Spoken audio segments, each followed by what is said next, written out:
कि किसी तरह से बात सकारात्मक हो जाए, लेकिन कल आने के बाद उन्होंने कहा था कि मैं शाम तक बताता हूं, उनका जवाब अभी तक नहीं। तो मैं समझता हूं कि वो इस गठबंधन में दलित समाज के लोगों को नहीं चाहते। बात कर करके रामपुर मनिहारन वाली सीट छोड़ दी और साथ ही साथ गाजियाबाद भी सीट मैंने दी।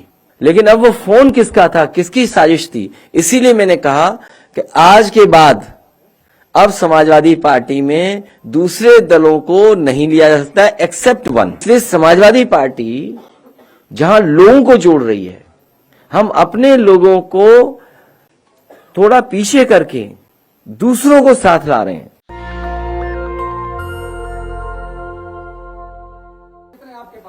मैं भारतीय जनता पार्टी से कहूंगा कि अब किसी भी भारतीय जनता पार्टी के विधायक को मैं नहीं लूंगा। अब आप जितनों के आप टिकट काटना चाहें काट सकते हैं, मंत्रियों को भी नहीं लेंगे, वो जिसकी टिकट काटना चाहें काटें। अब समाजवादी पार्टी में उनको नहीं लिया जाएगा। ये आजकल के जमाने में जो सोशल मीडिया, व्हाट्सएप, यूनिवर्सिटी से जो क्रिएट होते हैं मैसेजेस, उसी की तरह से एक मैसेज क्रिएट किया गया है। नहीं, हमारी पार्टी ने नहीं ऐसा फैसला लिया। मुझे अभी पत्र नहीं मिला है, फिरोजाबाद हमारा घर है। हाँ, एक गुंजाइश छोड़ सकते हैं। ये ठीक आया सवाल इधर से। हाँ, एक के लिए अभी जरूरत है हमें, क्योंकि अतुल अग्रवाल जी ने पूछा था, इधर से दूसरे अग्रवाल का नाम ले दिया, तो ठीक है। मैंने आपसे कहा कि समाजवादी पार्टी के गठबंधन के साथ 80% जनता है और 20% बीजेपी के खिलाफ लोग हैं, तो 100 है पूरे हमारे साथ। साफ होने जा रही है भारतीय जनता पार्टी से उत्तर प्रदेश से। नहीं, ये पूछ रहे हैं, ये दिल्ली से आए हैं, इनसे इनको पूछ रहे हैं, ये सब पता है इनको, इसलिए पूछो सवाल। समाजवादी पार्टी से जो भी उन्होंने बात की, मैंने उसी समय आरएलडी से बात कर करके रामपुर मनिहारन वाली सीट छोड़ दी और साथ ही साथ गाजियाबाद भी सीट मैंने दी। 2 सीटें पूरी दे दी गई थी। उसके बाद उन्होंने किसी को फोन मिलाया। अब वो फोन किससे बातचीत हुई ये मैं नहीं जान सकता। और उसके बाद वो आए कि मेरा संगठन मेरे खिलाफ है, मैं चुनाव नहीं लड़ सकता हूं और मैं चुनाव नहीं लड़ूंगा, ये बात हुई थी। लेकिन अब वो फोन किसका था, किसकी साजिश थी, इसीलिए मैंने कहा कि आज के बाद अब समाजवादी पार्टी में दूसरे दलों को नहीं लिया जा सकता एक्सेप्ट वन। ये उनका पुराना है, लेकिन जन्मदिन के दिन ऐसा नहीं सवाल पूछना चाहिए। मैं उनके जन्मदिन पे बहुत बहुत बधाई देना चाहता हूं, बहुत बहुत शुभकामनाएं देना चाहता हूं। उनका स्वास्थ्य बेहतर रहे। और जो बात आपने कही सब जानते हैं। अरे आपने अपनी ही बात कह दी, फिर मैं क्या कहूं? जब जवाब दे दिया आपने तो फिर मैं क्या बोल सकता हूं? नहीं, आपका सवाल मुझे समझ में नहीं आया। जब आपने सवाल ही ये किया कि गोली दे दी गई है, राजनीति में गोली थोड़ी दी जाती है। राजनीति में तो भरोसा किया जाता है एक दूसरे पर। देखिए, डिप्टी सीएम कोई पोस्ट नहीं है,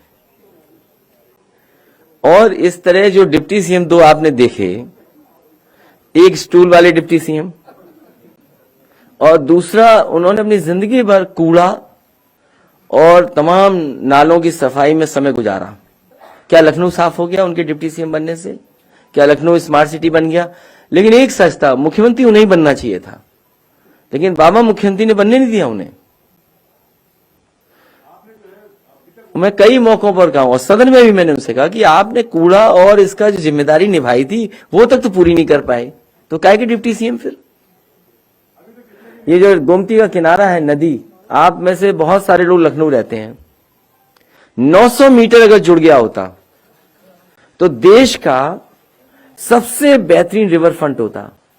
और ये एग्जाम्पलरी काम किया था समाजवादियों ने। इसलिए समाजवादी पार्टी जहां लोगों को जोड़ रही है, हम अपने लोगों को थोड़ा पीछे करके दूसरों को साथ ला रहे हैं और जोड़ने का काम कर रहे हैं। इसलिए समाजवादी पार्टी लगातार पॉजिटिव पॉलिटिक्स कर रही है। हम नेगेटिव पॉलिटिक्स नहीं करते हैं। समाजवादी पार्टी प्रोग्रेसिव पॉलिटिक्स कर रही है। और ये जो लोग कह रहे हैं कि 80-20, ये वो लोग हैं जिन्होंने अपने 4.5 साल के कार्यकाल में बिजली का कारखाने का नाम नहीं रट पाए। जो लोग अपने बिजली के कारखाने का नाम नहीं रट पाए, उन्हें इस बात की तकलीफ है कि समाजवादी पार्टी ने क्यों फैसला लिया कि 300 यूनिट बिजली फ्री देंगे। किसानों को फ्री सिंचाई देंगे, लैपटॉप डिस्ट्रीब्यूशन होगा। इसलिए समाजवादी पार्टी प्रोग्रेसिव पॉलिटिक्स और अपने प्रोग्रेसिव मैनिफेस्टो के साथ जनता के बीच में जाएगी। और जहां तक जोड़ने का सवाल है, समाजवादी पार्टी की कोशिश रहेगी कि हर वर्ग के लोगों को जोड़ें, हर वर्ग के लोगों को साथ लाएं, कम से कम दिखे कि हां समाजवादी पार्टी के साथ सब लोग खड़े हैं। इसीलिए अपने लोगों को पीछे करके मैंने दूसरी पार्टी के नेता और बड़े बड़े मंत्रियों को साथ लाने का काम किया। अब हमारे पास गुंजाइश नहीं है, अब हम चुनाव में चले गए हैं, ए बी फॉर्म बढ़ चुके हैं, बहुत पार्टी आगे बढ़ चुकी है और बहुत त्याग किया है पार्टी की टिकटों को, बहुत पार्टी की टिकटों का मैंने त्याग किया है, तब जाकर के जोड़ पाए। इसलिए त्याग करके हम लोग उनको साथ लाने का काम कर रहे हैं। बहुत सी चीजों को भुला करके हम लोग साथ ला रहे हैं। हम लोगों ने तो मुख्यमंत्री जी से सीखा, उन पर बहुत सारे मुकदमे थे, न जाने कितने मुकदमे उनके पास थे, उनके ऊपर न जाने कितने मुकदमे थे। हम लोगों ने जो कुछ सीखा है वो मुख्यमंत्री जी से सीखा है। तो इसीलिए हम कह रहे हैं कि प्रोग्रेसिव पॉलिटिक्स कर रहे हैं, लोगों को जोड़ने का काम कर रहे हैं। भारतीय जनता पार्टी वैसी हिट विकेट हो चुकी है, रन आउट हो चुकी है, वो पवेलियन से बाहर जा चुके हैं। अरे 4 सवाल इकट्ठे आ रहे हैं, लिस्ट जारी हो जाएगी और मैनिफेस्टो भी बहुत जल्दी आएगा। मैनिफेस्टो बहुत जल्दी लेकर के आऊंगा और समाजवादी पार्टी का मैनिफेस्टो प्रोग्रेसिव होगा। और कोशिश की जा रही है कि जिस तरीके से 2012 में बहुत ही प्रोग्रेसिव उत्तर प्रदेश का इंफ्रास्ट्रक्चर कैसे बेहतर हो, उत्तर प्रदेश में स्वास्थ्य सेवाएं कैसे बेहतर हो, मेडिकल फैसिलिटीज बेटर कैसे हो, एजुकेशन कैसे बेटर हो, और आज के हिसाब से एजुकेशन के साथ साथ ट्रेनिंग अच्छी हो, और वहीं सोशल स्कीम्स कैसे हो, समाजवादी पेंशन जैसी एक शानदार अच्छी स्कीम जहां महिलाओं की मदद की जा रही थी, उनके सम्मान के लिए मदद हो रही थी, उससे कोशिश करके उससे बेहतर स्कीम लाने का काम मैनिफेस्टो के माध्यम से होगा। गोरखपुर में इस बार समाजवादी पार्टी सभी सीटें जीतने जा रही है। जो मुख्यमंत्री वहां मेट्रो न चला पाए हो, पहली घोषणा आप याद करो, आप में से अगर मैं गलत हूं तो मुझे ठीक करना। जिस समय मुख्यमंत्री जी झांसी पहुंचे, उन्होंने कहा कि सरकार बन गई है, झांसी में मेट्रो होगी और गोरखपुर में मेट्रो होगी। तो जो मुख्यमंत्री अपने घर में मेट्रो न चला पाए हों, जो मुख्यमंत्री अपने यहां सीवर लाइन न बिछा पाए हों, इस बार भी लोगों को नाव से चलना पड़ा, सोचो गोरखपुर में। और जिस मुख्यमंत्री ने बिजली महंगी कर दी हो, बेरोजगार न जाने कितनी बार लाठी खाए गोरखपुर में, इस बार गोरखपुर की जनता इनको सबक सिखाएगी। नहीं, अभी तो कोई बात ही नहीं ऐसी। अभी तो मैं आपसे बात कर रहा हूं, मुझे तो आपके आने से पहले मुझे पता लगा कि उन्हें गोरखपुर से लड़ाया जा रहा है। और मैं तो ये मानता हूं कि भारतीय जनता पार्टी ने उन्हें घर पहले ही भेज दिया, अभी तो जनता को भेजना था उन्हें घर। ये भारतीय जनता पार्टी को शोभा नहीं देता, क्योंकि उनके मुख्यमंत्री के मुंह से अगर आपने 4.5 साल में एक बार भी बिजली कारखाने का नाम सुना हो तो बता दो, एक बार भी सुना हो तो बता दो। नहीं सुना ना, तो इसका मतलब यह है कि वो बिजली की जो बन रही थी उसको भी पूरा नहीं किया। जितने बिजली के कारखाने समाजवादी सरकार में बन रहे थे वो अभी भी नहीं पूरे हुए, समाजवादी सरकार में पूरे होंगे और 300 यूनिट फ्री बिजली देने का काम भी समाजवादी सरकार में होगा। और बहुत सोच समझ के फैसला लिया, कोई ऐसा ही फैसला नहीं लिया।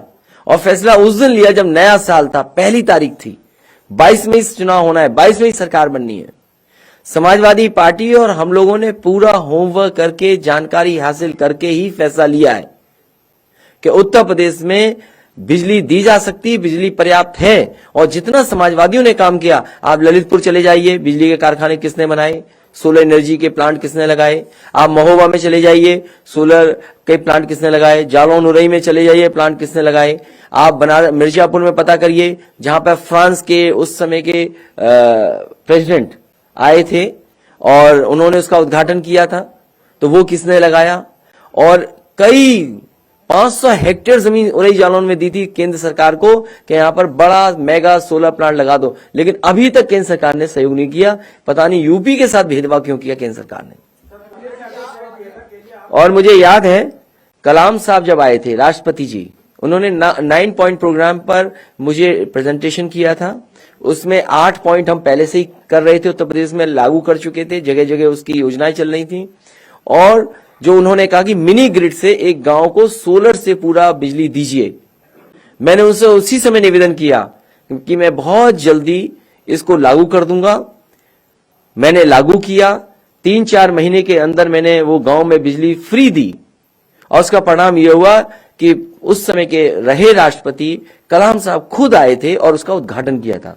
आज भी उस गांव में पूरी फ्री बिजली है। वो चक्की चलाएं, चाहे सोलर लाइट घरों में बिजली जलाएं, चक्की चलाएं, अपना सिंचाई का काम करें, सब कुछ फ्री है। तो अगर एक गांव हो सकता है, उस समय और गांव भी मैंने दिए थे, कतनिया घाट के आसपास गांव दिए थे। अगर आपको याद हो, लोहिया गांव, लोहिया घर जो दिए थे उस समय, उसमें सभी में सोलर था। सोलर से एनर्जी से बिजली मिल रही थी, पंखे चल रहे थे। तो अगर वो काम क्यों नहीं हो सकता? वो काम पुनः समाजवादी सरकार में बढ़ेगा, जिसमें गरीबों को कोई बिजली नहीं बिल ना। इंश्योरेंस एक दूसरा सवाल है, लेकिन सरकारी अस्पताल या ऐसी संस्थाएं प्राइवेट भी हों जहां गरीब को फ्री इलाज मिल जाए।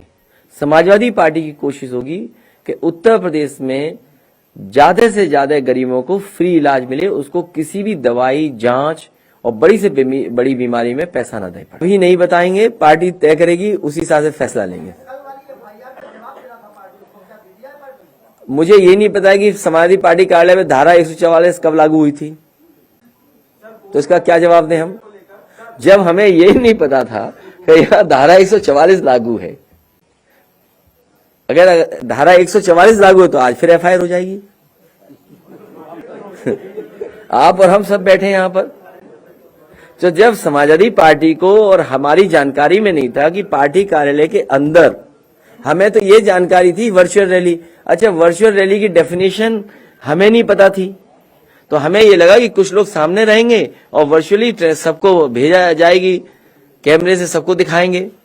तो जो लोग आ गए वो आ गए, हमने तो किसी को नहीं बुलाया, क्योंकि लीडर्स के सामने जब तक माइक ना हो और कुछ लोग ना हो तो बात निकलती नहीं है। तो इसलिए वो वर्चुअल रैली थी। वो लोग जो आ गए, आने वाले समय में हम कोशिश करेंगे कि ऐसे लोग ना आए और जो प्रोटोकॉल है उसको फॉलो करें। प्रशासन कभी भी ध्यान नहीं देगा। इन्होंने स्वास्थ्य सेवाओं को चौपट किया है। आज गरीब को कहीं इलाज नहीं मिल रहा है, ना ऑपरेशन हो रहे हैं सरकारी अस्पताल में, ना दवाई मिल रही है, ना जांचें हो रही हैं। तो राजधानी में अगर ये हालत है कि हॉस्टल के बच्चे जो माँ बाप से दूर हैं और यहाँ पर पढ़ाई करने आए, अगर उनकी देखभाल सरकार नहीं करेगी तो कौन देखभाल करेगा?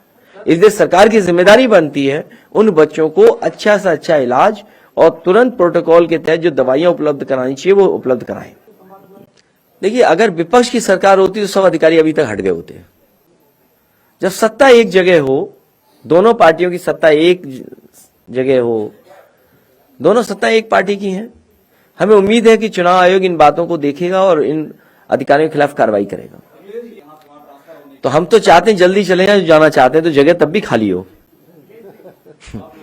नहीं नहीं नहीं, रुकेंगे नहीं। हम एक विचारधारा और एक लड़ाई लड़ रहे हैं, किस किस को रोकेंगे, कब कौन चला जाए।